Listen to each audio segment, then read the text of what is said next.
constructing more dams, around 2 to 3 dams. We only need close to around 100 billion. And we solve this water challenge permanently. And that 100 billion can come from the county government and the national government. County government alone, according to the recent World Bank report, clearly states that county government should be having an on-source revenue of close to around 67 billion Kenya shillings. Out of that, 37 billion is coming from these billboards and the billboards advertisement, sorry. So 37 billion. So which means that if a governor is competent enough, should be collecting 67 billion. Then with an additional of approximately over 20 billion from the national government, that's 87 billion Kenya shillings. But what do we always declare? We have a budget of 43 billion Kenya shillings annually. The governor has never reached even a collection. We've never implemented this budget fully, because every time the government is boasting of having collected 12 billion, that is what he declares. Meanwhile, he has only a right of viewing only. So it means that the fact that he agreed that he should be viewing means that there's money that he gets from the back door. Okay?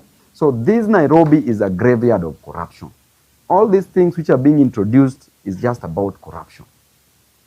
We've been told these things severally. We've been told that jobs will be given to the youth. We've been told that a mama mboga will graduate from selling a mboga to owning a supermarket. We've been told that a boda boda rider will graduate from having a boda boda to having matatus. We've never seen these things happening. Now you are being told again that 80 billion will be availed for Nairobians. Meanwhile, in only one financial year, Nairobi should be run on 87 billion Kenya shillings. So that is even an understatement, which means that they are collecting so much money that they are not declaring. The other day, the Auditor General was complaining. Audit report was showing that the county government of Nairobi, through the controller of budget, approved funding to the county government of Nairobi, and these funds disappeared.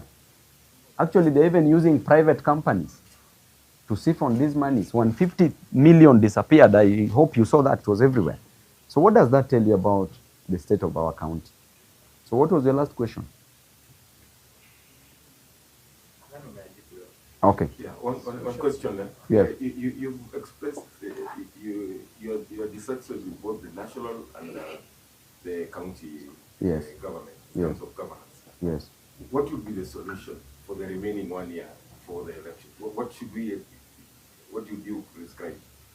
What I can easily tell you is that Nairobi, as at now, is not functional. What couldn't be done in 4 years cannot be done in 1 year. There's a reason why we are elected in office for 5 years, so that you prorate and you use your budget. Nairobi is run on a budget, and there's an on-source revenue together with the national government revenue that we receive. And if we've never implemented this budget to its full, then there's nothing to expect. There's no miracle to expect. The only thing that we want is that Nairobians should change the leadership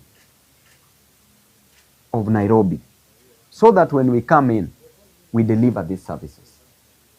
As a member of National Assembly, you've seen my great work at Embakasi's constituency. We were ranked as the best member of parliament in Kenya, beating all even the government members of parliament with all those resources. It means that if little could be given to us, then we can manage even more. If we could manage little, we can manage more. And we just want an opportunity where we can help majority of Nairobians get services.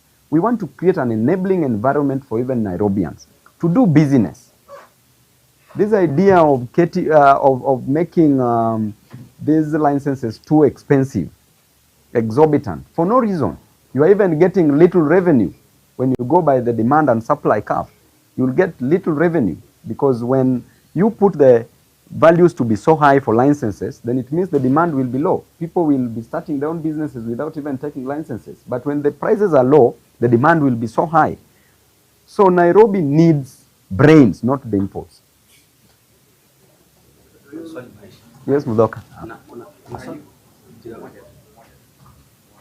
Okay. Are you aware of any discussions to challenge this court? You support the petition by support?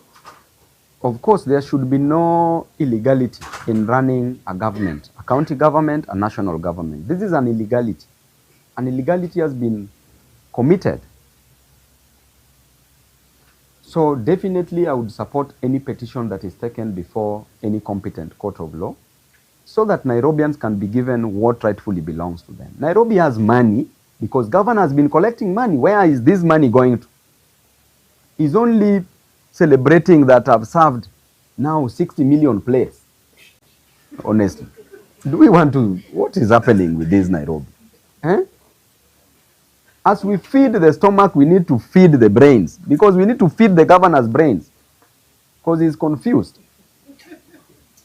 So we are not fighting the school feeding program, but we will do it in a better way where no parent will even give 5 shillings because that 5 shillings in a year for the total parents, kids in the school amounts to approximately 200 million per year. Where does that money go to? The French money, French government, money from the French government. Where does it go to? Over 150 million Kenya shillings. The 4 billion that was set aside for it. So we look at what is happening, honestly. Leto, with 4 billion, how many jobs can you create in Nairobi? To be honest. Mheshimiwa, we agree there are challenges in Nairobi, very unique challenges. And one would want to know what